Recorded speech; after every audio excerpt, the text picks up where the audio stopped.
you been feeding this thing? Blondes. You don't think he's so streaky? I feel like he did it really streaky. Like a girl, early 20s, blonde. Who does couples? Now, I really can't stress blonde enough. Blonde. Ew! Get off of me! Ah, I'm F. Don't you know that a man being rich is like a girl being pretty? You might not marry a girl just because she's pretty, but my goodness, doesn't it help? What, like it's hard? Hello, everybody, and welcome to this version of the Blondie Cast, the one and only. Okay, I can't do it. You didn't see that coming? April Fools, everybody. Sorry, I couldn't resist. Hey, Captain Foley, what's up? Let's bring the people in here. First is the co-host extraordinaire, the one who rides the Eagles, Rose. How you doing, girl? Hey, working, as you can tell. Hey, what a way And to hi, make a living. Polly. Yep. And then next up, we have the one who brings harmony to all the gingers. Hello. The Ginger. Hello. And we've been trying to get harmony since Gingercast 1. I know. I've been difficult to work with for you guys. How dare you? How dare you? How dare you make me work for my supper? So, Harmony, for those who don't know you, please introduce yourself to our lovely audience. I don't know what there is to say. I'm Harmony Ginger. My Twitter is Gingerblast, which was an old pun off something that doesn't make any sense anymore, so I won't explain it. I just post a lot of D&D takes on Twitter mostly. That's basically it. And like one time a picture of my foot. That's why did I put that in my introduction? Oh my god. Wait, what? Nothing. Sorry, someone just like it was just brought up on Twitter. I would say somebody brought it up, but it was like me, but it's on my mind right now. Anyway, I just Sweetie, with love for digging a hole. I am. I should not have been allowed to talk. Why did All right, who gave her the We mic? still love you. That was me. That was me. I'm the one who gave her the mic. I'm so bad on podcasts and streams, yet they keep asking me to come back. Hey, It's now America. that I've heard how you talk when you try to introduce yourself, I need to interview you. I mean, All right. I just love bringing people together. Chaos. I love chaos. Yes, that is something I am well aware of, my friend. So Harmony, Yes. we like to ask all of our new guests on the show, what does being ginger mean to you? Well, I am a ginger living in Florida, and I can definitely say that it means that by the time I'm 40, I'm going to look like I'm 70. No, pale skin, red hair, and sunburns. And Florida. Yeah, in Florida. Oh, That's like the worst place to be a ginger. It is, yes. I definitely recommend lots of sunscreen every single day, even if you're just going out to get the mail, because I think I have aged 10 years in the 4 years that I've lived here. Yeah. Well, to be considering fair, the fact Florida that you look does it, people. extremely young, you're fine. Thank you. It's probably the lighting. And I Let won't me bother to ask your age. I just already figured out by your comment about when I'm 40 that you're much younger than me. I am all I know. 34. Let me just say, Harmony, if I was a bartender and you asked for a drink, I would card you. Oh, well, thank you. I am 34, but Oh. Well, you're So I got 2 6 years years younger. on you. Yeah, and I have 2 years on you. I'm 36, so not too bad. I am that dreaded and then 40. Chelsea's like, he's ginger rehab. What the heck is that? What, they're going to rehab you from being ginger? What is this, like conversion therapy? So you Harmony, dye your hair black. That's it. I've done that. You're still ginger in your heart. Yeah. Your black, twisted, red, gnarly ginger heart. So would you say you faced any like discrimination for your hair color, or you're treated differently? Like Um. kind of struggles have you faced that you would attribute to your Okay. to the hue So of your hair? yeah. When I was growing up in elementary school, the other kids called me. Oh my god. Okay, they called me cherry head face. Which What? isn't even like it doesn't even make sense. But Like like Carrot Top makes sense, but yeah, like no, they would run around the playground taunting me, yelling cherry head face. Okay, it's just weird, and I don't know See, how to Yeah. respond to like that. kids will like latch on to anything they can think of. Like so, me growing Mhm. up, my taunting nickname they always called me Nickelodeon. You know, because my name's Nick. Ooh, yeah, They'd always that's go. a good They go one. like Nick Ah, Nickelodeon like that. That's how they tease me. You can tell I grew up. Grew up in the '90s. yeah. Also, No, Chelsea is Wow. how dare you? How dare you? We will not have such Oh. anti-ginger bigotry here. Yes, that is against the rules. I thought this was Blondcast. No, Aww. yes, you And both look that, by the fabulous. way, obviously from the name you see, that's Captain Foley of Trek Yards. He's one of the guys that pops into my chat a lot. So it's good to see you, Foley. And he threw you a shameless compliment. So there you go. Oh, we did? Yeah, I mean, I know he's talking about you ladies. My ugly butt here is not getting a compliment. So, but Harmony, You're saying these. um, Yeah. so obviously we grew up with a lot of like redheaded characters in our media, and like over the past, I'd say 10, 15 years, we see them slowly disappear. What is that like? Like, have you noticed that? And then like, how do you feel about it?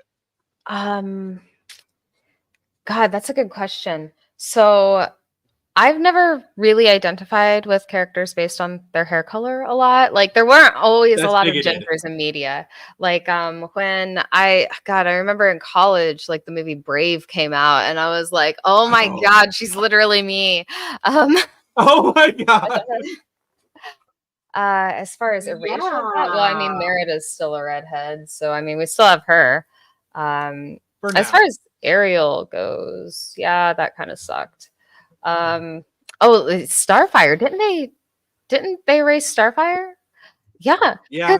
I was never a big superhero person, but I kind of liked Teen Titans when I was younger. Okay, you are my person now. So losing Starfire as a ginger was that one kind of sucked.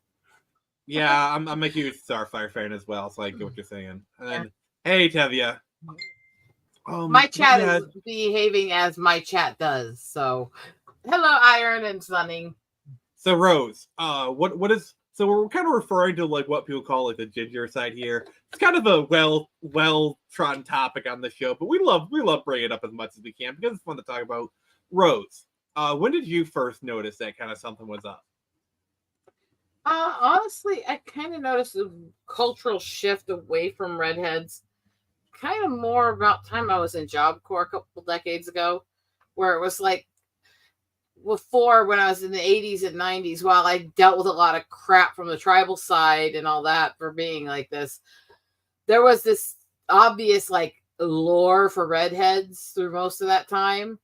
And while some of that maintained in the early 2000s, it definitely was dwindling and kind of hung on Black Widow for a while and then disappeared mostly.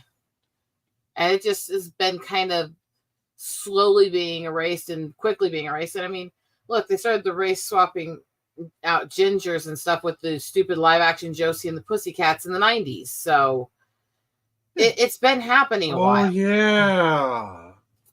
I actually saw that movie in theaters. That's how old I am. So I do have a question for you guys because I was thinking about this recently. Was the word ginger that came about with South Park, right?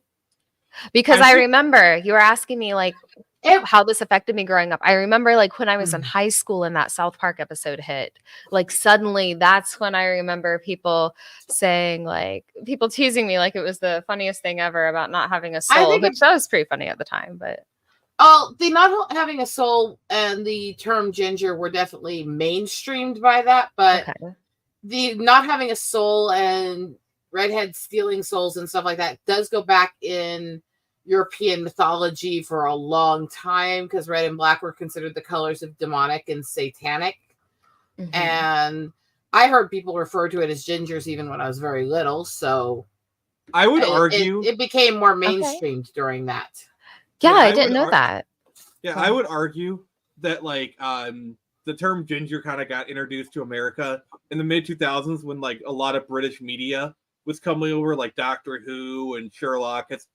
Because ginger, like this is my perspective anyway, it was kind of more of a British term for redheads, and we just call them redheads in America. It wasn't really until like like Doctor Who, Doctor Who, and like other British media came about and they used ginger so often that it really started to enter lexicon. But that's just my perspective. You have a different one. That's fine. Yeah, I didn't know that. I because I was called a redhead growing up, and then it was ginger. Yeah. All right. Cool. I learned something today. I Yeah, think it so what also are depends on region, where Yeah. which areas developed which phrases sooner. A lot of these phrases are rooted in language and culture and mythology a long time, but they picked up some places and didn't others, and then they got adapted when they became more mainstream.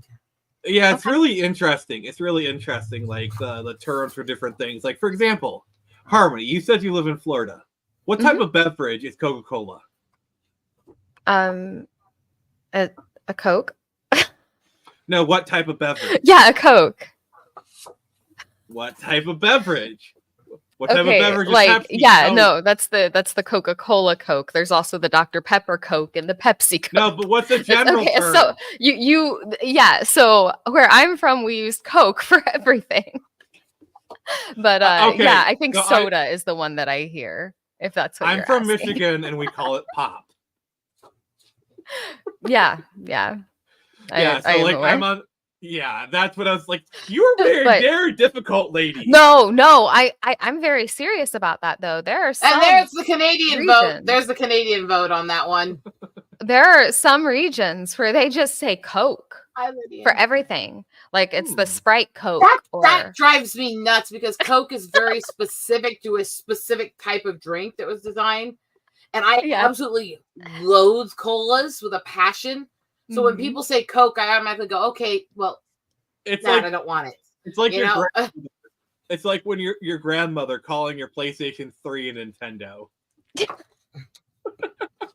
Yeah, my grandfather would come in when I was playing Mario and be like, "Oh yeah, that's the Mexican jumping bean." And I'm like, "What?" Yeah. Or like, hey, I'd like to get the newest Mario for PlayStation 4. Oh god, yeah. Yeah, I've heard like actual GameStop employees, they've heard stuff like that before. Like that has actually been those words have come out of Hearst's mouth unironically. Yeah. So what are some of your favorite like redheaded like actors or actresses? Like, famous people who sport the carrot top. Trying to think of her name now. I always forget her name. Starred in Moulin Rouge and lots of other movies. What was her name? Nicole Kidman. Nicole Kidman, that one. Well, she's a class traitor. She's a blonde now, so. Oh, is she? To be fair, her natural colors in between blonde and red, and she's always switched back and forth. Yeah, that's fair. Fair enough. I always thought of her as a ginger. She was very pale skinned. I know. I've always known her as more as a blonde, but that's just And yet, I'm still as the native chick, the palest one on the stand panel. I did some good makeup trying to make myself look a little darker today. I gave up on that long ago. Well, the fun for me was literally I wasn't diagnosed officially with being albino until I was 36 anyways. So all I knew is I'm native, my dad's dark, and I look like this. And my mom, Celtic or not, was much darker than me. It's still living much dead girl. I'm going to get trolled by the gnome today. There's so many things wrong with that. Huh. All right, so I've got a list of the 15 most famous redheaded actresses. I figured we kind of go through them, kind of talk about them, kind of give our thoughts on them. First off, I love Emma Stone. Like she's just great. But she has amazing facial expressions. Yeah, she does. She's a great actress. Yeah, Marsha Cross. I think her height was basically 2000 with Desperate Housewives. Like, obviously she's done other stuff, but like that's the thing she's most. So no wonder well-known I for. don't know. I hate those kinds of soap opera-esque shows. I can't say I've ever seen anything with her in it. I'm actually kind of mad that Carol Burnett is so low on the list because I really feel like Carol Burnett She's is like the iconic like, redhead. yeah, she's like the quintessential redhead. Like, what do you think of like the ones that started the whole thing? Well, her and Lucille basically are the quintessential redheads that made the redhead popular in Hollywood. Wait! You're friends with Chris Benoit?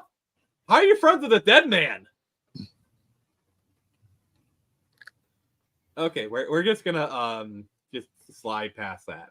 I have no idea who this is. You guys know who this is? I have no Nope. idea. Teen Wolf, it says. Yeah, I don't know. She looks familiar. Nope. I do know her a bit just because I like to make fun of a lot of the corny romantic movies and holiday movies. And Alicia Witt does a lot of those. But Look, she is comes off very sweet redheaded girl. So if you want to talk about like modern day like famous redheads, she is definitely high on that list. Look, sir, I barely watch movies. I was saying you're going, this list is just confirming to me I know nothing about modern actors and actresses. Right? But no, have any I of know you guys Ela watched the Fisher. video? No. You guys No. No. Oh my god! I might have to try and show you. Like, yeah, Ela, and I love how Ela Fisher was like right next on the list. Yeah. I sure don't know a whole lot of actresses. I actually am very much not a movie person. I don't watch much. Yeah. It's kind of lame. Yeah, you are kind of lame. I'm not gonna lie. Oh, definitely. I never pretended otherwise. All right, who is? I actually think she's one of the better actresses on Stranger Things. Like, oh, is she Max? Yeah. Okay. Yeah. She did a really good job in season 4. I mean, this is a bit of a hot take, but like, I don't think Millie Bobby Brown is that good of an actress. Like, it was fine when she was younger and she was kind of playing the cutesy younger stuff, but now that she's older and she's actually having to act, I don't think she's that good of an actress. And I've seen her in other stuff too. She's not a good actress. So, to be fair, her role in Stranger Things was basically like staring straight ahead and giving like a very deadpan performance, which I'm not sure how much she could have added to that. That's why I added, I've seen her in other things like the Godzilla movies. That's fair. Enola Holmes. She's not that good of an actress. I'm going to be perfectly honest with you. I didn't hear what you said because my headphone cord popped out, but I tried to respond to it anyway and failed. All right. Oh, Julianne Moore's great though. Oh, she's lovely. She's great. So I wasn't really a big fan of the Kingsman sequel, The Golden Circle. She was the best part of that movie. Like, she was a great villain in that movie. She did a really good job in Kingsman: The Golden Circle. I think she was probably the best part. She's good in everything she's in, though. She holds up everything, man. And Bryce Dallas Howard is extremely talented, both in front of and behind the camera. Yeah. We're not gonna talk about. Just don't delve into why her middle name is Dallas. Do you know? Do I don't. Ron Howard named all of his kids' middle names after the town they were conceived in.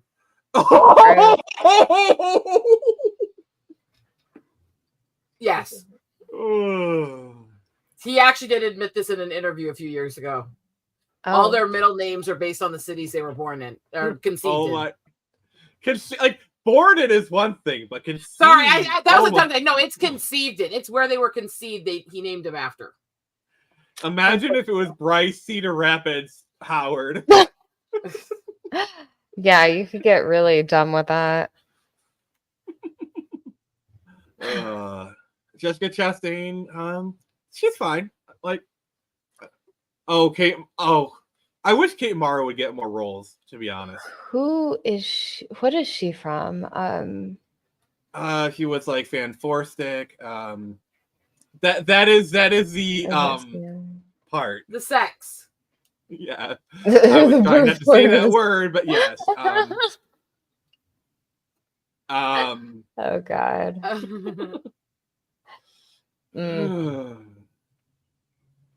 Oh. 30. What if you were like so in Michigan? There's a Hell, Michigan. That's fair. Bryce Hell Howard. But no, I'm not she's saying it was an intelligent thing he did, but that is what he did. Lohan is such a tragedy, honestly, because she had so much potential, and her whole family and her whole upbringing was horror. Yeah, I'm actually really glad she's getting a bit of a redemption arc right now. Like, it's just really sad because if you look at like some of her role, like The Parent Trap, and like some of those other roles, like have you guys seen A Prairie Home Companion? Like she did that movie. She could have been a really good actress, and it just sucks that like for 15 she does years, have some really good actress roles actually, and she got so destroyed. And the thing is, she got blasted when she did her album, and her album literally had songs on it directly talking about the abuse and the basically using her for money and stuff that her father and family did to her. There were media out clips about stuff her father did. There was scene in one of the videos about him screaming and trying to control the kids and stuff like that. And they made fun of her for it instead of trying to reach out to her and find out what was wrong. I mean, and that just absolutely enraged me. I mean, let's be honest. Hollywood has not been kind to young stars, especially young female stars. Like, we all mocked Amanda Bynes when she went off the deep end, but knowing what she was probably put through, I don't blame her. Like, honestly, I probably would have been just as cuckoo as her, you know. So I do not I do not blame her for how she acted. No, I say it's same with Britney thing. The thing is, these starlets go through so much shit. Yeah, it was actually, and it's. I don't have to like their music or their acting to be appalled when I see this symptomatic destruction of them, and people just basically making fun of them for going through it. Like a bit off tangent, but Amanda Bynes was a great actress. Like, She's All That, and like some of those like other films she did when she was getting a little bit older. She was actually a good actress, like a good solid actress. She should have had a good career. I absolutely loved the Amanda Show when I was just in the right age demographic for it when it hit. Dude. And man, okay, say what you want about Dan Schneider. I loved his writing when I was a kid, and like I know the problems with Dan Schneider. I'm not sitting here trying to defend him. I'm just saying he hit the he hit his demographic pretty well. And he hit a lot of things. That's the problem. Anyway. Yeah, I know. Sorry. I could have said that so much better. But Amanda Bynes and Lindsay Lohan, both very talented. The only thing I don't like about the Be Right Back documentary is it is a poorly disguised attempt at rehabilitating Drake Bell. Like they're trying to like sweep all the stuff he did under the rug, and I find it disgusting. I think from what I've seen, the clips and the stuff people have sent me, I think they could have done it so much better, because I understand they had to, in order to get the full story, interview them. Same as in a lot of these documentaries going back through serial killers, they'll interview killers and people who helped them and stuff, because it's the only way to get the story. And he was the original whistleblower, but there's not been enough emphasis on the fact that he became the monster that he used to blow the whistle on. And that's the problem I think that's lacking in it. They needed that interview in order to tell the story truthfully, but they needed to also point out this is why he's in here and he's not a good guy.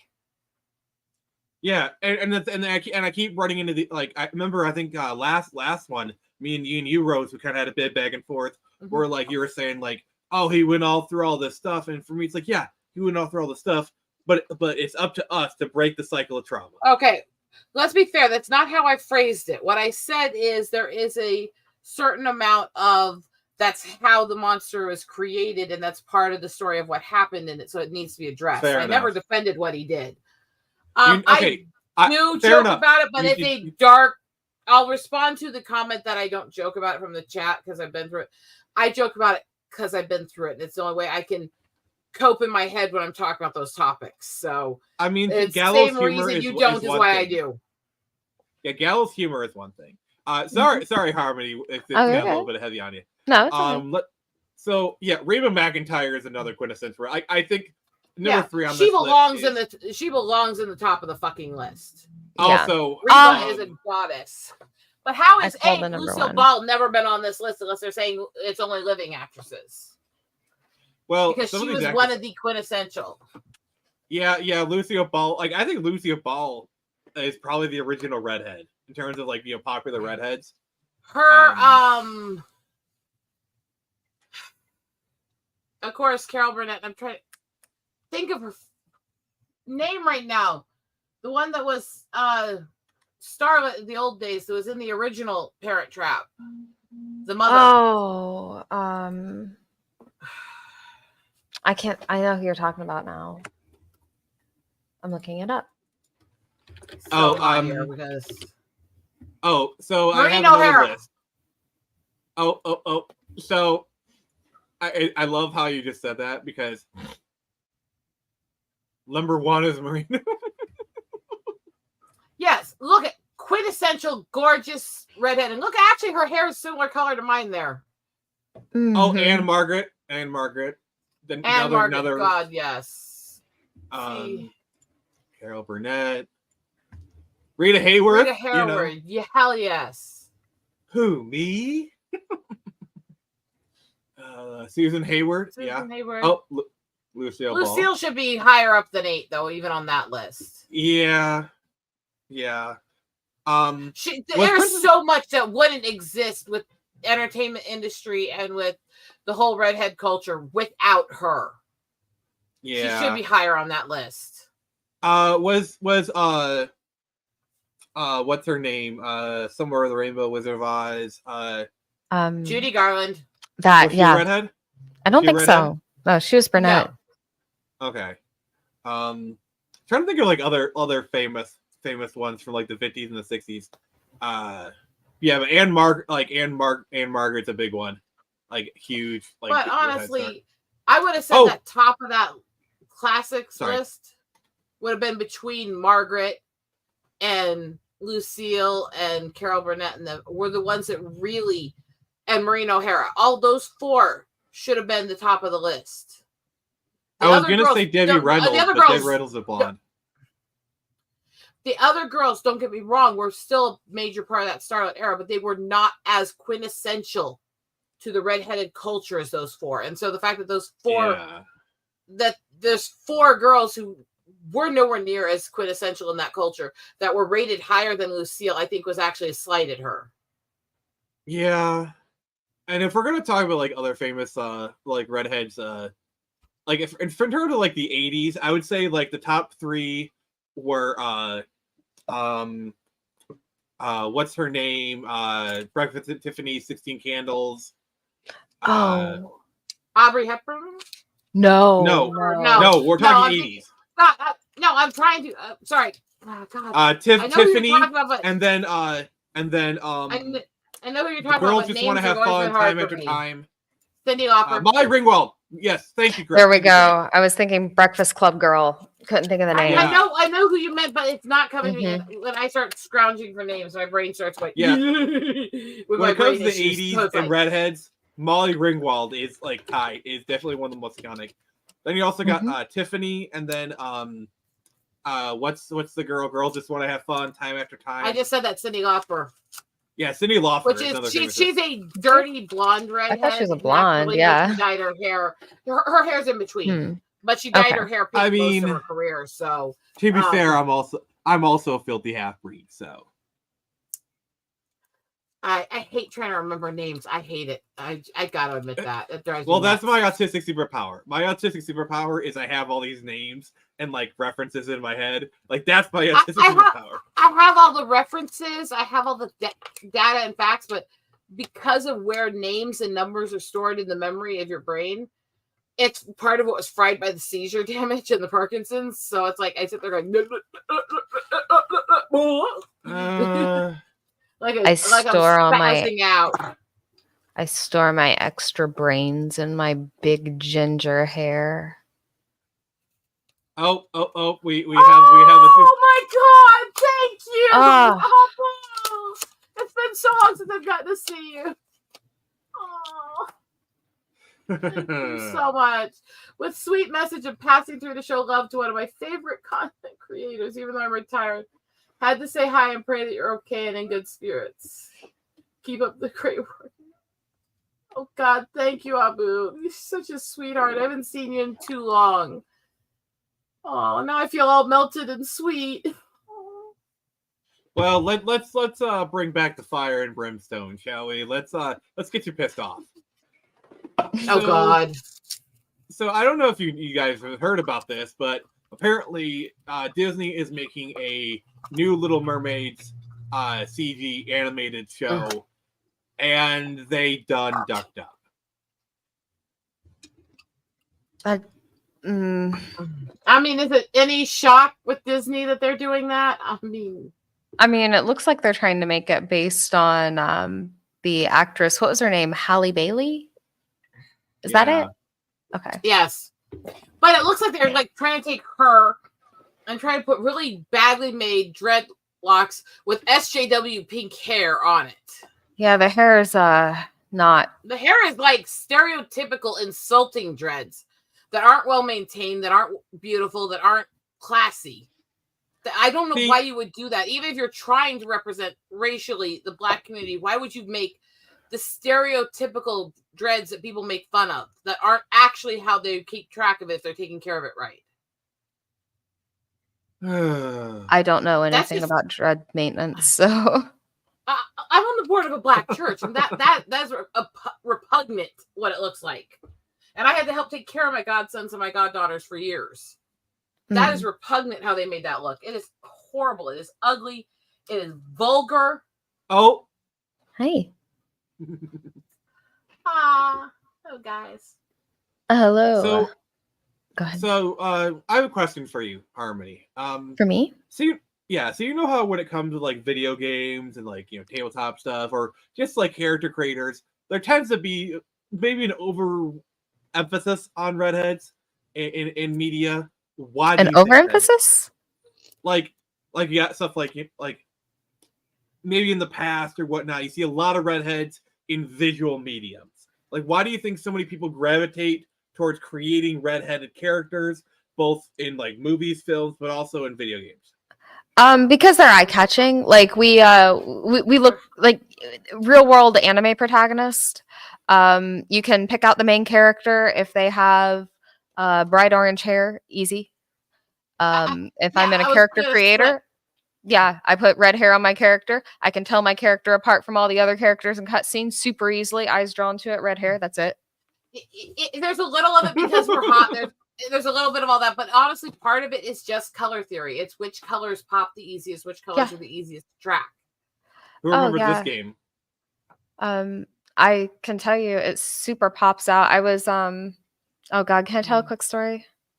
Yeah, go ahead. God, I've been I'm signing stuff anyways. I've been in college auditorium classes with like hundreds of people in it, and somehow the professor knew my name like day 2.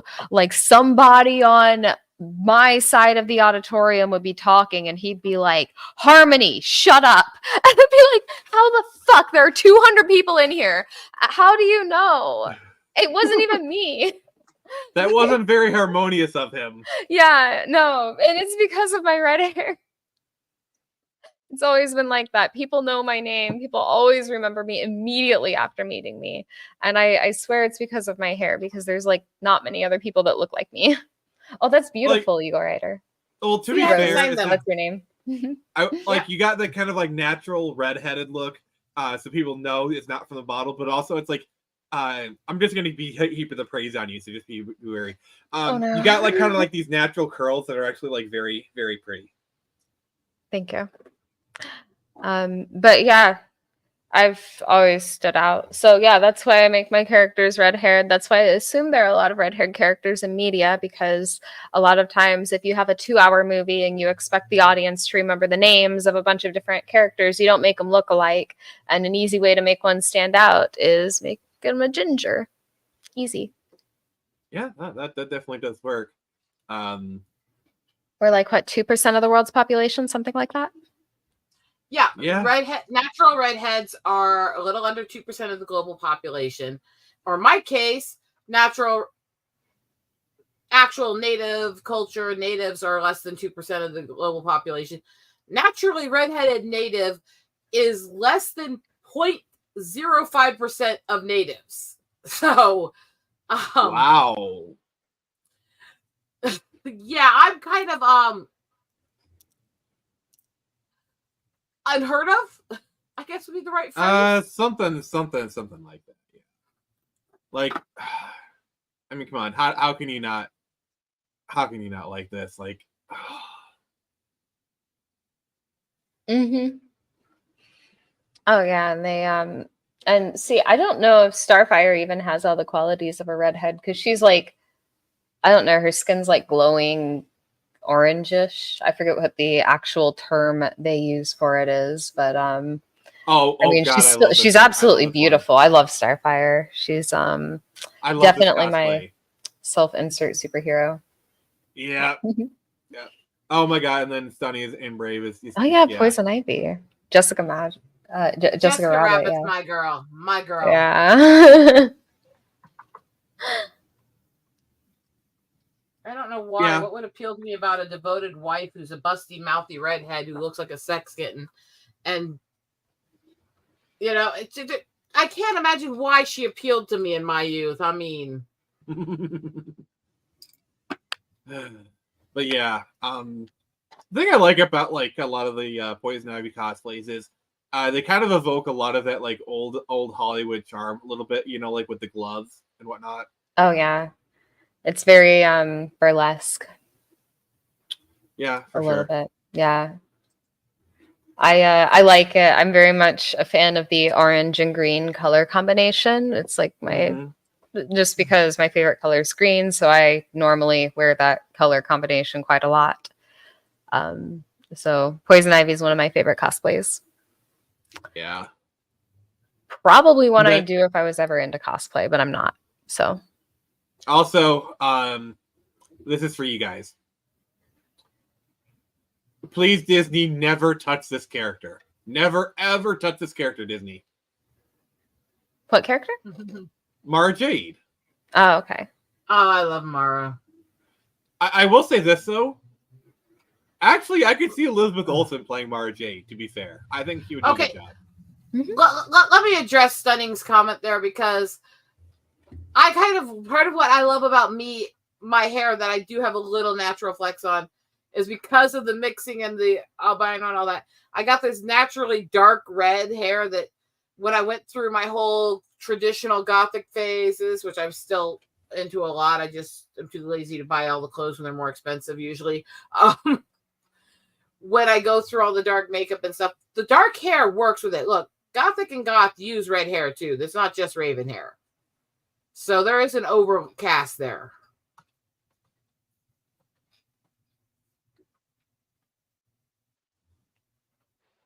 Hi, Ruthie. Yep. Hey, Ruthie. I love how I just went silent when I pulled up the goth redheads. Like honestly, goth redheads are like two of my it's combining two of my favorite things. You know, that just looks like my youth right now. I'm sorry. I'm just like stuck here a minute. That's me in my youth in a nutshell. And that's still me on a lot of days. I still absolutely will dress out in the black lace and everything else and dark red hair a lot of the time. When I was like 14 or 15, I was friends with like the goth and anime kids, and they wanted to give me kind of a goth makeover. And some of my friends were like, "No, she can't do goth. She's a redhead," and they just moved on. And I was like, "Oh, okay. I guess that's how it is." And I just sort of grew up with the idea, I guess redheads can't be goth or something. I don't know. I mean, it's a huge segment of the gothic and goth communities. To be fair, I will argue the whole difference between gothic and goth anyways, and there's a reason I don't call myself goth. I do not like the modern culture of it. I like the classic, based in dark mythology, old Addams Family style. Screw this modern shoot off of punk pop and all that. I want that dark, traditional culture. The problem with modern goth... The problem with modern goth is just like everything else. It's an aesthetic. Like basically, you know, like a lot of these girls. It's like it's like a costume to a lot of these people. They'll put on the costume, make their TikToks, and then take off their costume and go do something else. You know, like I want to do dark academia today. No, I want to do 90s mall goth today. You know, I don't know. What else would it be though? Like, is there like a deep goth culture right now? I'm asking honestly. I don't know anything Rose, about you it. As I know said, more. well, as I was explaining, well, with Gothic, it's based in dark mythology, Victorian lace, the Visigoth era, and stuff like that. It's very old world, and it's existed in literature since the time Yeah. of Shakespeare. Was the Southern Gothic tradition used by Poe and adapted into the era of things like Munsters and Addams Family and stuff. Whereas what they call goth started in the 70s and came out of the punk and dark rock and metal culture and was an offshoot of that, and then adapted bits of these other dark styled cultures. So if you get into the things they're into, the mythologies, the style, the speech patterns, all that stuff, it is very different between Gothic and goth. Here's 80s goth right here.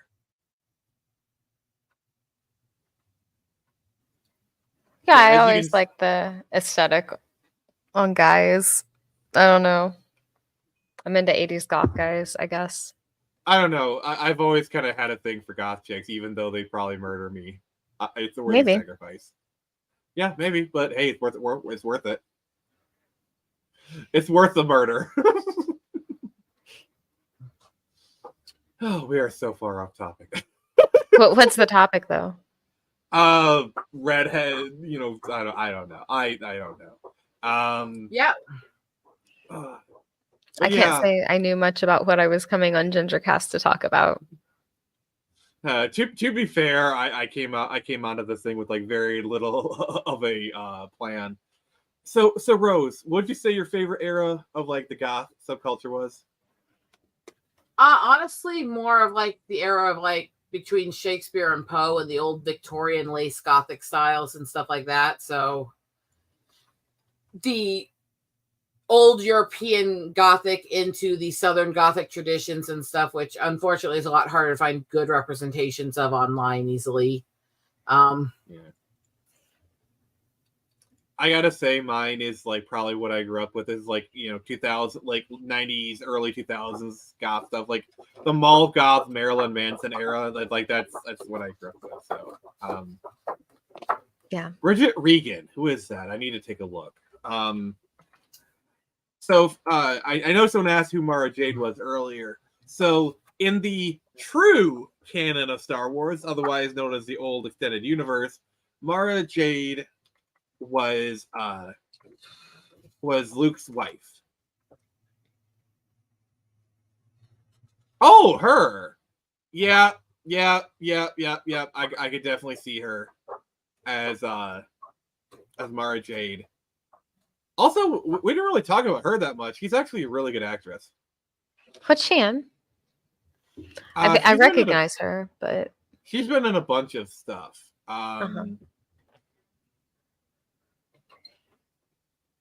Let's see. Let me just go to her IMDb to kind of pull is up she some stuff. natural redhead though? Because she's brunette in a lot of these. She was in. Let's see here. I know she was in Agent Carter. She was in the first John Wick. I've seen her in a bunch of stuff. Let's see here. Okay. Yeah. All right. Cool. Like I said, I don't really watch a whole lot of movies. I'm super lame to have on this sort of cast. Yeah, she was the bartender in John Wick. That you are correct, sir. Okay. I mean, to be fair, you're sitting there saying you're super late for this. I'm literally sitting here signing and airing out pictures. Oh, here I thought you were airing out dirty laundry.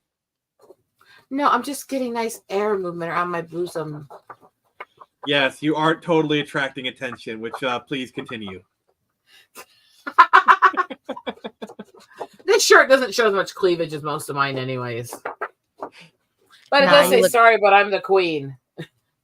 I mean, you are, so. You look decent. She's a good 3 out of 10, so. No, that's not what I meant. That's totally not what I meant. I meant decent as in not too much, but... No, I have too much cleavage most of the time. You're beautiful, Rose. Harmony? Yeah. That was me, okay? I'm the one who was the shit talking. You did nothing wrong, so you don't have to freak out. I'm allowed to shit talk Eagle because I'm I allowed to usually do it. have a lot more cleavage hanging out on the streams, and they're kind of used to that. So You do you. it is what it is. I'm not here to judge you, do you? No, this is a Ginger safe space. If you will fucking hell. So there's the first pictures set, signed. And yes, this is why when I sell these to people, they're actually hand signed with an actual paint pen. Oh, that is cool. So when I sell my photos, people get real signatures. Well, that's wonderful. Actually, I like if I'm gonna fan cast, I think Harmony would make a good Squirrel Girl. I would make I don't know what Squirrel Girl is, so probably not. All right, let me look it up. Oh no. Like I don't know She's anything dreading about it already. Squirrel Girl. She's dreading this already. Look at her. She's like, what I did get am. myself So into? I'm gonna say I'd make a terrible Squirrel Girl because I don't know anything about Squirrel Girl, and I definitely think that you ought to know about the character you're portraying. And I don't know if you guys know this, but I don't have a tail. I mean, I could make you one. The kind that you make, I think, would be a bit uncomfortable for her. No, I don't make those. Thank you very much. When I grew up extremely poor, I wanted Halloween, and the only way I could make costumes half the time was I would throw together homemade cat and animal costumes, because I would make the ears and the tail and everything else out of scraps of fabric that were left over from making his clothes. Squirrel Girl is kind of like a Deadpool light kind of character. Mm-hmm. How would you describe Squirrel Girl, Rose? Not one of the characters I'm not involved with, so yeah, I'm I not guess take that as you want. I'm not like too familiar with the character. I know she's got like a big fan base, but not as big as Marvel thinks she does. So not as big as these. I mean, you're not wrong. I mean, just snarky. The only squirrel character in media I can think of off the top of my head would be Sandy Cheeks, and certainly not the same thing. She's cute. I'll take it as a compliment. Yeah, as long as I was thinking Secret Squirrel in the old cartoons. Hmm. And Sweetie Squad. Oh, Sweetie Squad in the chat is correct. She does have short hair, and I'd never cut my hair for that. I don't like short hair on me. What are you doing? Have you done a Brave cosplay? Me? No. Yeah. I mean, I've never done any cosplay. Because honestly, I think you'd make a great Miranda. You have the hair. Maybe. The hair is perfect. Yeah. If I ever did a cosplay, it would be honestly, if I ever did a cosplay, it'd be like maybe Poison Ivy if I was feeling really adventurous, but like more likely it would be Melisandre from Game of Thrones. The red Where woman. the night is dark and full of yes. I think I would do a lot better with her.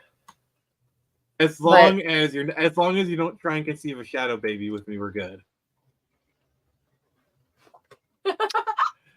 I love how Harmony's like, I don't know how to respond to that. No. I will say So you want to do this cosplay? Yeah, that one. Exactly, that one with the whole costume. I just have to, be old and naked.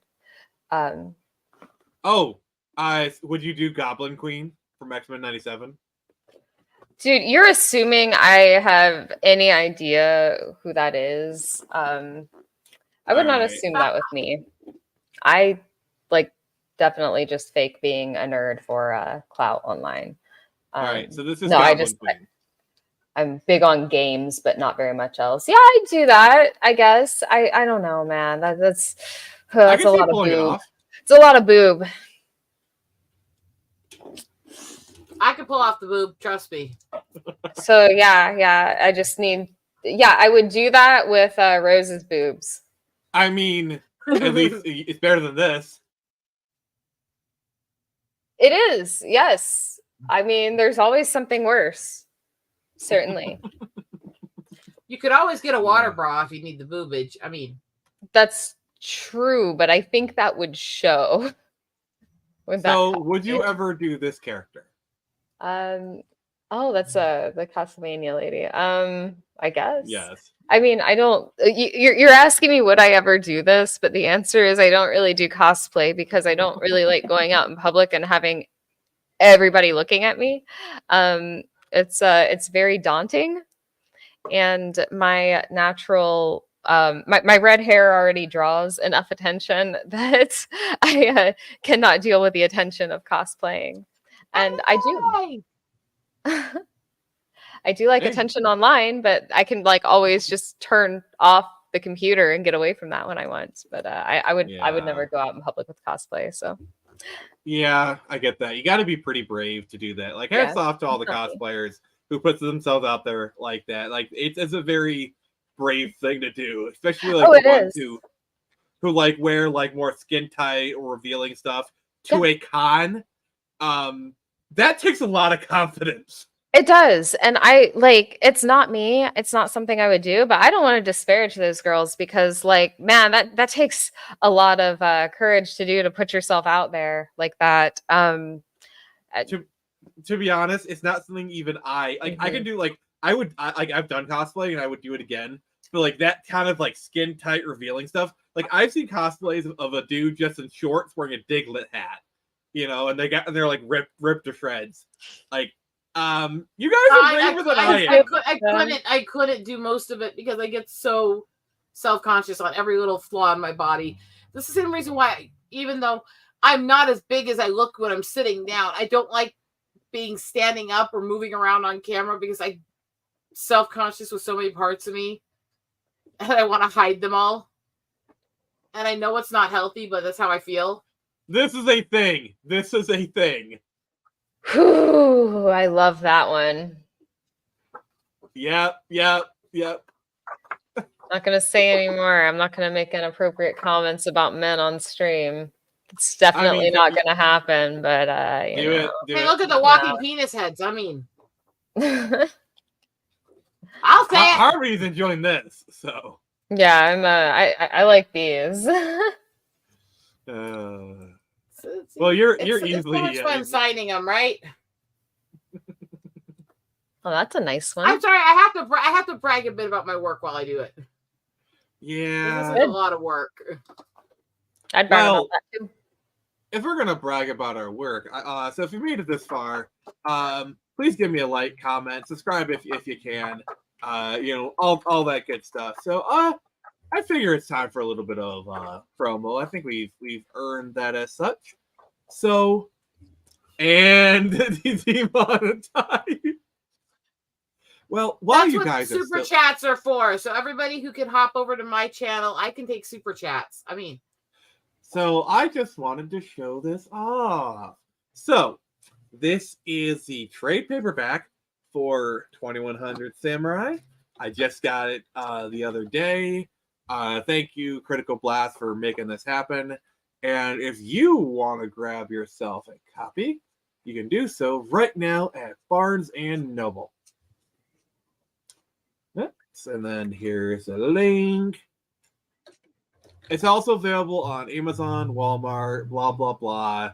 You guys all know the stuff, but I just wanted to show this off. Kind of cool stuff. By the way, anybody who wants some of these, message me on Twitter. You can buy them for about $20 signed and everything. Because I got to pay for all the stuff I've done for my family, so. Yeah. So, Harmy, what have you been up to? What have you been up to? Oh, nothing that I'm ready to share, unfortunately. So you talk about like you have like you're famous for your hot D&D takes.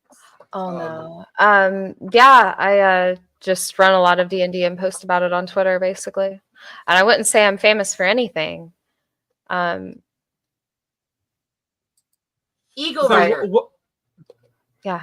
Literally, Eagle Rider. If you search it, you'll see a channel in the ones with that name that has this busty chick riding an eagle as the channel art. That's me.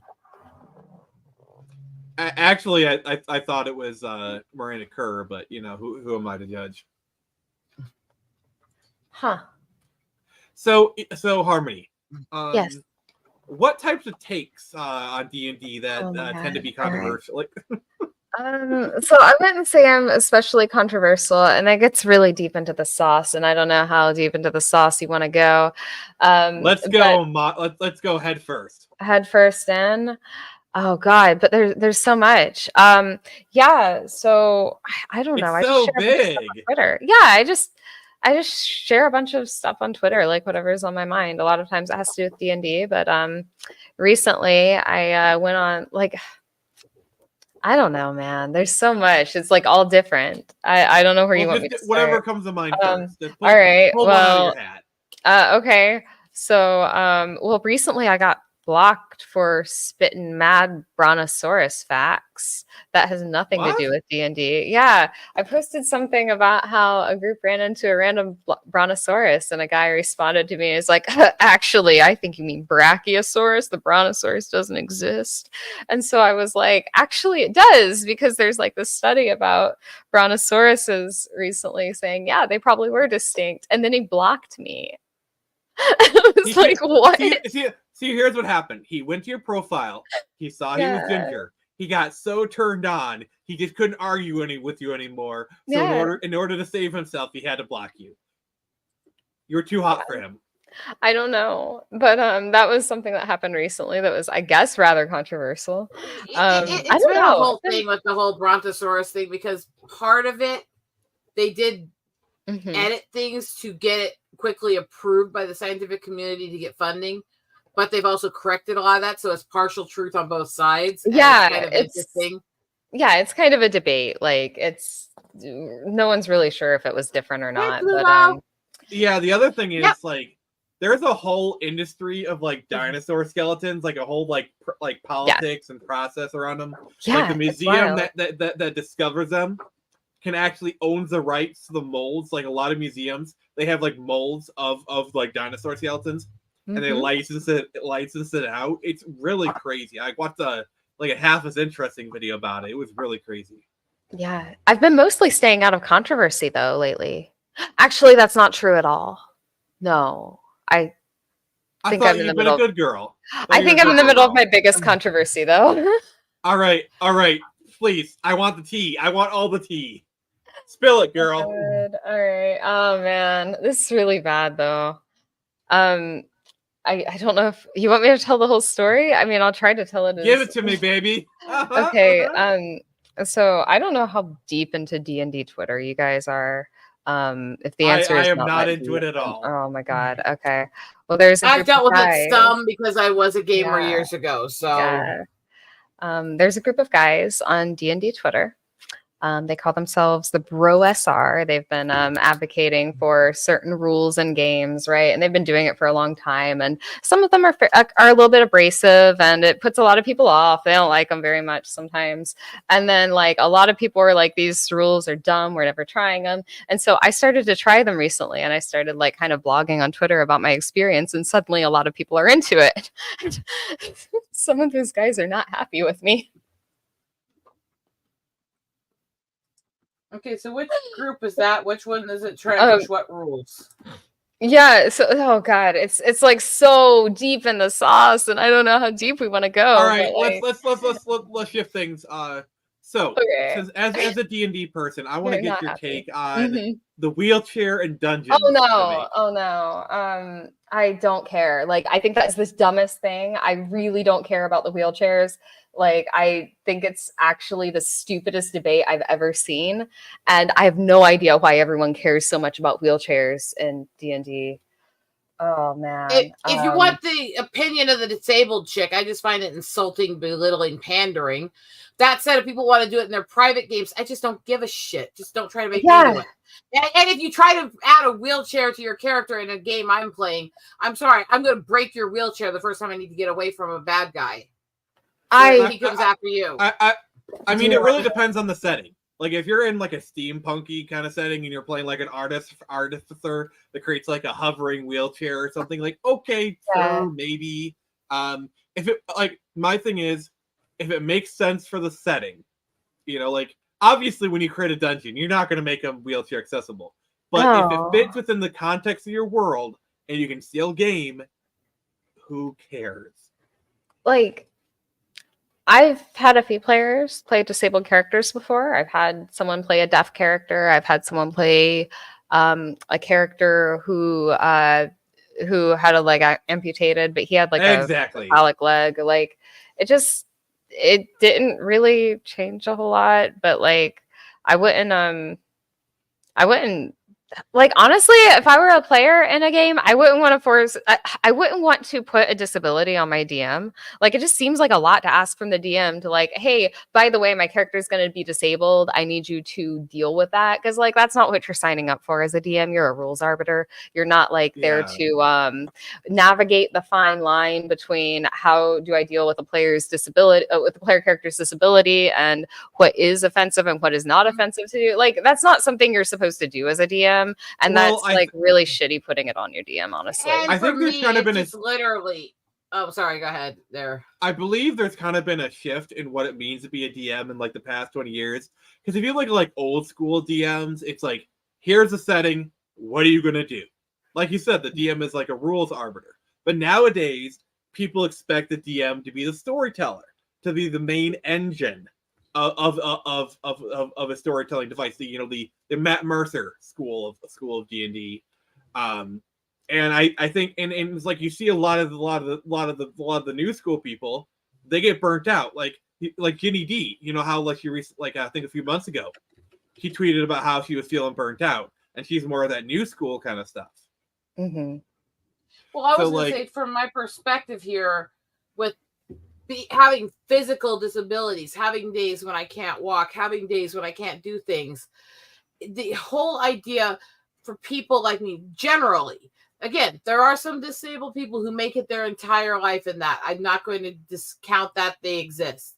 But for most of us with these disabilities, with these physical ailments, with this pain, when we're gaming, we're trying to forget that. We're trying to be greater than life. We're trying to get out of what we're dealing with. And so for them to go, well, you must hate disabled people if you don't want it in the game. It's like, bitch, I am disabled. I don't want it in the game because I don't want reminded that I'm in constant pain every minute of the day. I don't want reminded of all the things I can't do. I want to be better. I want to be bigger. I want to be more than I am now. Like, that's the whole entire point of like, that's the whole entire point of gaming in the first place. And it's something that a lot of these people just don't get. It's like, yeah, I'm a fat fuck, all right? You think I want to be a fat fuck in Skyrim? No, I want six-pack abs. I want to be 6.5 feet tall. I want all the girls to be attracted to me. I want to save the goddamn world. Sorry. Yeah. No, I get you. I'm a type 1 diabetic, but like, it's my D&D character a type 1 diabetic? No. Why would they be? That's stupid. So congratulations, the you basically go to town and have to meet with an artificer every month for your you have to to go to the apothecary every month for new insulin for your character. Yeah, hey DM, we've been out in the wilderness a bit too long. My insulin's going bad. Like, you had to have the artificer create a insulin pump for your character. It's a magical insulin pump. Yeah, yeah. They have to use like some of their magic to do that, so it like gimps another player that the my character's got diabetes. No, screw that. Diabetes doesn't exist there. I think this comment really like punches home the whole, like, this is the debate in a nutshell. Okay, it's a world of magic, so why wouldn't you give them the ability to walk? See, I think this is the entire point. Oh, kitty. Yeah. Kitty. Sorry, kitty. But like this to me is like, what's even the point of wheelchairs when you can make someone walk again? Like, look at Next Generation. You had Jordy, the blind person. They gave him devices so he could see. Like, if you have a setting that is capable of correcting stuff. Well, Jordy, they also throughout the movies they had them that they were still developing medical technology, and by the end of the story arc with him, they actually had optical implants for him that looked like real eyes that were actually better than human eyes. By the time of the movies, it was basically by the time of first contact. And that was actually supposed to be part of the arc of it. He was dealing with a disability, but he had the futuristic technology to help him. He would have been fully blind without it. And eventually they completely repaired it as technology got better. So if you're in a magical world, why wouldn't you have better? Yeah. It seems like a very odd thing to focus your D&D game on. Like for example, my legs. Just put an amulet of regeneration on them. Congratulations, they just regenerated their legs. Like I remember when I was playing the first edition campaign, we fought a black dragon, and I literally lost an arm. I had to basically hold myself up in an inn for 3 weeks and wait for my arm to regrow back. Yeah, it's a very odd thing to focus your game on. Like, it feels like if you only meet for like 3 hours every 2 weeks, then and you spend that time focusing on a character's disability, that seems really lame. Like, that doesn't seem like you're playing Literally. a game. I guess that's what the word lame means, isn't it? Yeah. Sorry, I couldn't resist that shot. I mean, like, my thing is, if it doesn't detract from the campaign, like for example, a metal leg, like it's more of a flavor text. Like, okay, I have a metal leg. Maybe I have like -1 to agility or something, but overall, it literally the DM doesn't have to like play around it. You know, like I don't care about that kind of stuff. You know what I'm saying? Like, oh, I have a metal leg. I have like -1 to agility or acrobatics. Like, okay, that's more on the player to manage, but that doesn't really impact the GM. I don't give a crap about those kind of things. The other one that Ultra America said there, that they're literally trying to recreate apartheid. They're literally trying to break people apart by racial groups. And yet, what happened to we don't want to divide by that? And okay, if we're going to have every group's allowed to have their own club, their own special community, their own special businesses, then that freaking includes the people who are white. That freaking includes males. Everyone either should have a place that's just for them or no one should. But don't you know, white people don't have culture. We don't have culture. Oh, that's stuff. Sorry. I mean, that's a black Stop hole. myself. Be proud of it. Be proud of the fact I stopped myself there. There's no culture and ethnicity in Europe, and yet they keep stealing the culture and ethnicity from Europe to race swap it. Like, I'm going to be honest with you. I would love to like watch a movie, like a fantasy movie set in like a fantasy Africa. That's like, knowing what little I know about like African lore, I think like a fantasy African story sounds cool as hell. Why is it this pandering culture in Hollywood cannot acknowledge the thousands and hundreds and thousands of mythologies and historical figures and other stuff in Africa and North America, South America? No, every single character that's Native, Hispanic, or Black has to be freaking race swapped from Europe. Why? I'll tell you why. So much culture, so much history, so much mythology. It's because they're lazy, racist assholes. But there's also another part of it too, which is there's the money aspect. No like you could have like the greatest like, let's say there's like a famous Native story. You know, they're not going to adapt it because it's not as well known as Batman. Okay, like it's not as well known as Burnout. It's all about people. Hollywood It studios. would get better. Well, yeah, but I'm trying to like get you in the head of these studios. They're afraid to make sequels. I mean, they love sequels. They're afraid to do original ideas. Harmony, what are your thoughts? I mean, established IPs sell more, yeah. But it's so I think you hit the nail on the head. It's a lot easier to get people in to see established IPs. So if you do something like The Little Mermaid and then race swap The Little Mermaid, well, you're going to get people to come in who are fans of The Little Mermaid and people who are fans of the new Little Mermaid. You're going to get both of them. If you just make a new IP based off of an African mythology and make it African, Middle Eastern, or whatever, a non-white mythology, and you cast actors who are non-white, there is a risk that the new IP will not appeal to people. And so they want the IPs with the appeal. Appealing to people.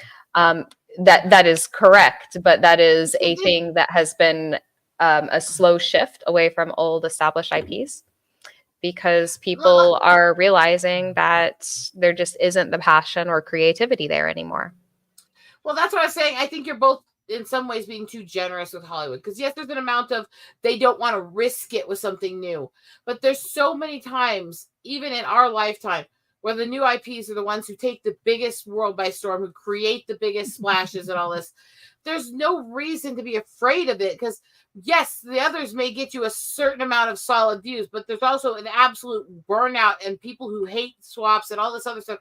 There's so many other things that it's not worth the trade-off at this point. And so there has to be something underlying that's deeper. And it has to be the same reason why every time they do these race swaps, they target certain people to remove it from. They put certain people in to replace them.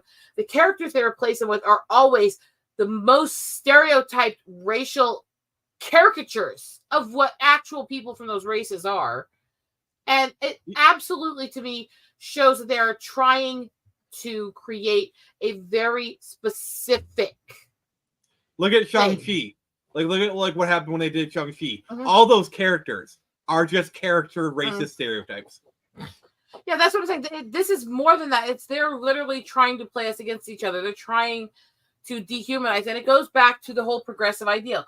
Tell people you're in their corner while you're actually dehumanizing them. It's the soft-spoken bigotry of low expectations. You take these sloppy seconds that degrade you and like it because that's all you're going to get. You don't need your culture. You need us to take care of you. I'm certainly not a fan of that attitude. No. And that is a huge part of Hollywood. But it's like how the left treats black people. Like, oh, it's okay, you're victimized. But as soon as a black person starts to get successful, oh, you're bad, get down, back down there. You know, we need you to depend on us. You know, we don't want you independent. They do it to every minority group. Trust me, it's every minority group. And it's sickening because they don't actually want us to have success. They don't want to show us in good families that have values. Look at, even like Family Matters and Fresh Prince and all those. Look at how they were actually portraying these minority families. Oh my God. You had successful people. You had wonderful people. You had people who, the family members who were falling into these stereotypical. In Family Matters, the dad was a cop. They were reaching out for them. Yes. Look at Jefferson's even. The whole show was about black people in the civil rights era, overcoming it all and becoming successful, rich, and growing and getting past their own. They finally got a piece of the pie. They finally got a piece. Yes, I'm sorry. It was a literal flip of what All in the Family was, where it was both shows were based on these guys who'd been seeing so much racial stuff towards them their entire childhood and life. They had this bitterness towards other people because they didn't understand. They were scared. They'd been mistreated in their upbringing. And both shows were a redemption arc where these bigots had to grow and become more tolerant and loving and embracive people while becoming more successful and better at business and life too. And both shows had a great arc for that and showed the bigotries in both sides by doing both shows. What happened to that era where we could show the humanity even in the worst bigots and how to reach them? Yeah. Oh, God. And Good Times was an amazing show, and I'm still ticked they're trying to turn it into a horrific little race-pandering cartoon of BS. Yeah.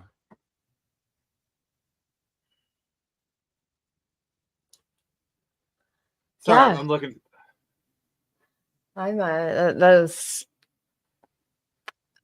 It's a lot to unpack. I loved all this stuff growing up because I saw people who were portrayed even as the people coming out of these really racist communities and eras and learning to love each other more. Yes, all the horrible stuff said about Archie Bunker and how racist he was. By the end of the show, he'd taken in Lionel at one point to help him out. He'd reached out all this other stuff. He actually paid dues to join a Jewish temple to get his Jewish niece that he took in and raised into the temple. I mean, there was all this stuff. He grew so much in that show. And George, same. He was such a bigot. He was so hateful to anyone who wasn't black at the beginning of the show and through a lot of the Jeffersons. And he was constantly using racial slurs, constantly making fun of mixed race, all this stuff. But by the end of it, he was defending them. He was proud of his mixed race grandkid. It was all these other things. They grew so much. And it was an amazing arc. To be angry. Hey, why should I be mad? So I'm saying at least. I'm sorry. If there was. When's daddy coming home, you know? First day without him, right? I learned how to drive. Die with him! You're skipping around so much. I'm trying to avoid tripping copyright. Ah, skip it gotcha. because I I need him can't then, and I follow don't need it. him now. So turn it down a little. Wow, you Let know us what, Uncle talk of it Phil? while you watch it. I'm gonna get through college without him. I'm gonna get a great Like, job. come on, this is positive. I'm Like, marrying a I love this beautiful honey, moment. And I'm having a whole bunch of kids. I'm gonna be a better father than he ever was. And I sure as hell don't need him for that. Because ain't a damn thing he could ever teach me about how to love my kids. Exactly. Like, By look the way, at pause his that. face. There's an episode, and I've got to remember this clip, where he was getting all into the whole Malcolm X stuff, and he started defending the violent outbursts and the riots and stuff like that. And his uncle went off on him so much about, you talk about equality, you talk about our struggles. You weren't there for it. I was. You talk about Malcolm X, it's a t-shirt to you. You don't know the struggles he went through or the things that happened to him by his own kind when he stood against their violence and stuff like that. They actually called it out in the episode. Oh, so And I it just was want to do amazing. a little behind the scenes thing. So in this moment when they're hugging, James Avery is whispering into Will's ear. That was some damn fine acting. That's very nice. Like, yeah, family, like Fresh Prince, like honestly, like I don't know, it's just like there was so much like really good just I remember, I don't remember if you remember Hanging with Mr. Cooper, but there's actually an episode there where, because through the early seasons of it, they always had him making fun of the fact that Vanessa was this rich black girl and didn't act hood. And she went off on him in one of the episodes about how you're always trying to put down, I'm not black enough for you. My type of black is every bit as valid as yours. yeah, like they were having conversations 30 years ago that today we are afraid to have. Like, I love this scene because Carlton he acts white, if so to speak, and that's the conflict here. Is he acts white, but he's just saying he's just as black. Like I don't know. Like, That's why we want it. It's you we don't want. Me. Yeah, I don't know. It's just it pisses me off when I look back on shows. Like, this show is 30 years old. It is more progressive than the stuff we have on now. Like, by light years. No, Pluto, I can dance. No, Pluto, I can dance. So But yeah, no, it that's the just thing. pisses me off. I miss this stuff. I miss when we actually had the conversations. I didn't get offended when literally they had a whole part in one of the Jeffersons episodes about George talking about how much he hates red man and hates Indians and doesn't want to work with them. Or if you want to talk about LGBT stuff, Will and Grace. Will and Grace was the 90s. Like, they had, like, you know, like, we were having these conversations back, even the 80s. We were having conversations about like gay people, you know. North Star came out as gay in Alpha Flight, like late 80s, early 90s. Like, we were having these conversations. Like, also Queer Eye for the Straight Guy. Like, I think that show did more to legitimize queer people in the eyes of everyone else than anything else. Because, like, I feel like once that show started, because, like, I feel like there's kind of a shift in how gay people were viewed after that show happened.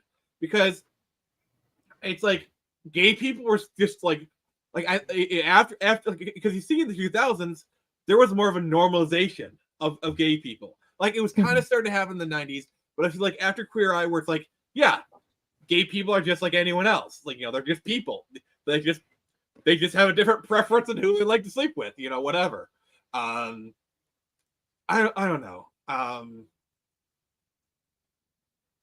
Yeah, I'm actually surprised that was in the 90s, but I think it was. I remember hearing about it on TV like way back then. Was it? Okay. Yeah, Queer I'm Eye surprised they used that word in the early 2000s because as far as I was aware, it was a slur until like recently, very recently, it just became not a slur again. So I'm amazed that they used it on a TV show in the 2000s. Yeah, and like gay people were very entrenched in Hollywood because, like, remember Howard Ashman, the guy who did all our favorite Disney songs, was gay. Like for example, Batman I'm was shocked. Gay. I mean, the thing is, Conroy never went out there yelling about it, but honestly, didn't all Patty, of us know it? Patty, didn't all you have of the us link. know it? Come on here if you want. Patty, you have the link. Come on here if you want. Hi, Patty. I mean, didn't all of us know that Conroy was? Because I knew he was. I don't remember how I found out, but I knew he was when I was a kid. I didn't know he was gay. This was my reaction. Oh, he's gay? Whatever. I don't care. Like, I didn't care. I didn't think anybody ever cared that much. The reason we loved him had nothing to do with who he did or didn't sleep with. It had to do with the fact that he was an amazing voice actor. Kevin Conroy. Or another thing. Ian McKellen was very openly gay in the 2000s. Like, you had Magneto being, like, the actor was gay, and, like, he was very open about it. Like, I remember I was watching a DVD commentary back in, like, 2003, and he was like, oh, yeah, my life as a gay man. I was like, oh, he's gay? And then I never thought anything of it again. Because in my mind, it's like, oh, he's a good actor. He does great roles. That's the yeah. thing. I mean, sad. Someday I'll be on the same stream as Patty. Someday. None of us cared that much. Even if we did hear about it, most of the time we forgot about it. Because we just didn't think about it. It wasn't that we hated him. It wasn't that we loved him. It was just that we didn't care who they slept with. Freddie Mercury was amazing because of his freaking talents and his deep, deep education and love of classical music and intricacy that went beyond the normal metal and rock range in that era.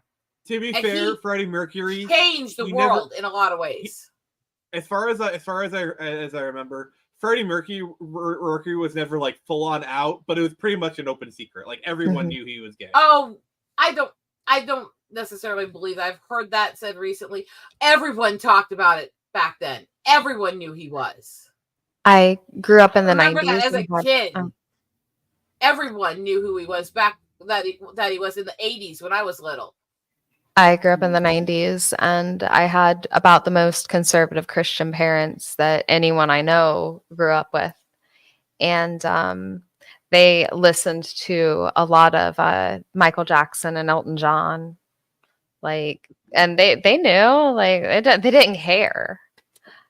You know, and they weren't pro-LGBT. It was the 90s, and they were Christian. Of course they weren't, but they didn't care. They don't care about average person, like, who they slept with. That was weird. Like, who thinks about that? I'm not pro it. I just don't care. Look, I have my faith. They have their lifestyle. I don't care as long as it's consenting adults and they're not trying to shove it in my face. You do you. That's cool. As long as you treat people with respect. I really feel at the end of the day, I have no right to force my ideals on anyone, and any more than they have the right to force theirs on me. I really feel like gay marriage becoming legal was when things kind of went from like, okay, let's push towards everyone being better to, all right, the battle's won. Now let's find other problems. Or if we don't know the problems, make shit up. I do think a lot of the problems that we are fighting over today are the result of being in a very rich first world country with most major problems solved and having to scrounge looking for menial problems to fight over. Yeah, because it's like scrounging over. Go ahead. When your whole life is defined as being an activist, when your livelihood, when everything you do, it's like with the Vietnam War. Like, I'm sure there were Vietnam protesters who didn't want the Vietnam War to end because they were making a living protesting the Vietnam War. And it's the same thing with this. There are people, the Al Sharptons of the world who make their money off of like the divide. Division and hate. Yeah. So when there is no division and hate, you make your own division and hate. Well, this is the reason that drives me nuts is that all these people are out there making up things that are so horrible, that are so offensive, that are such battles to still take on. But there are real issues still to take on. There are issues for every community. And there's still kidnapping epidemic against Native women. This trafficking and stuff has grown. We still have to deal with IHS. There's all these issues that actually are still oppressive legal systems in this country. But none of them are ever talked about because everyone's too busy getting up in their fifis to actually deal with real issues. Yeah. Like It's some crazy. people are just born to be activists in a world where a lot of times they aren't needed for much. I don't know. I think a lot of people like- just go through an activist phase. Yeah. And then they get their first tax bill. All of a sudden, they go Oh conservative. God. But I'm sure a lot of people you've seen this clip. History, you find. You're going to relegate my history to a month? Oh yeah. Yes. Which month is White History Month? No, Well, come on, tell me. Well, I'm Jewish. He had to scramble Okay, for an Which identity. month is Jewish History Month? There isn't one. Oh, why not? Yeah. Do you want one? No. No, I don't either. I don't want a Black History Month.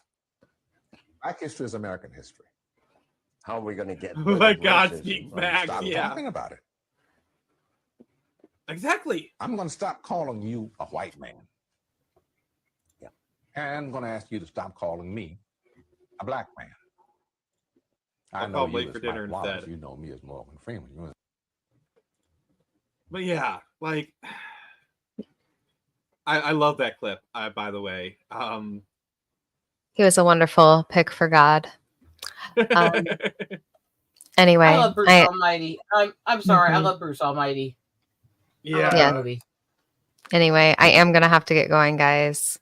I do have other things I Yeah. need to accomplish tonight. I did not realize this was a 2-hour stream. So Well, I will probably, if you could stay a few minutes longer, we could end things.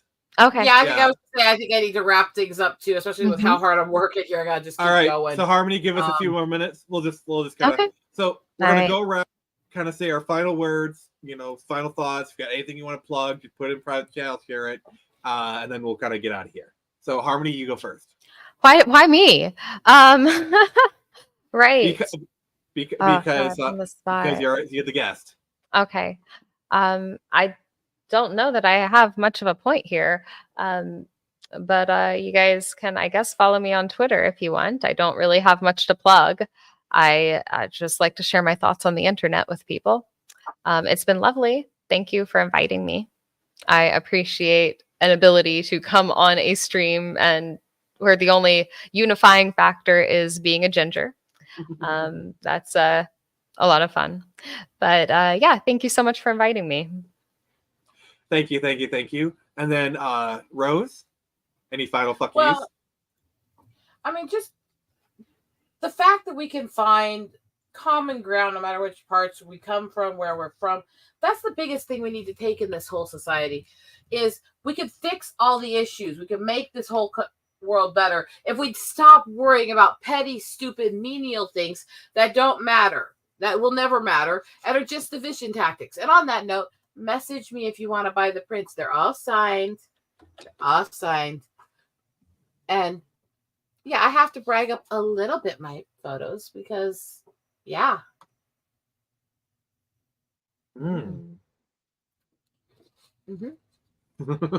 So I just want to say thank you everyone for joining us. We have 104 people all together watching the stream. That's pretty awesome. Yeah, Twitter live streaming is pretty lucrative. Oh. So do you guys want to see this being made a regular stream? I'm open to the fact. Just let me know. And this has been Nick from the Phoenix Press, Eagle Rider, and Harmony Ginger. And remember, I can only show you the door. You're the ones to walk through it. Take care now.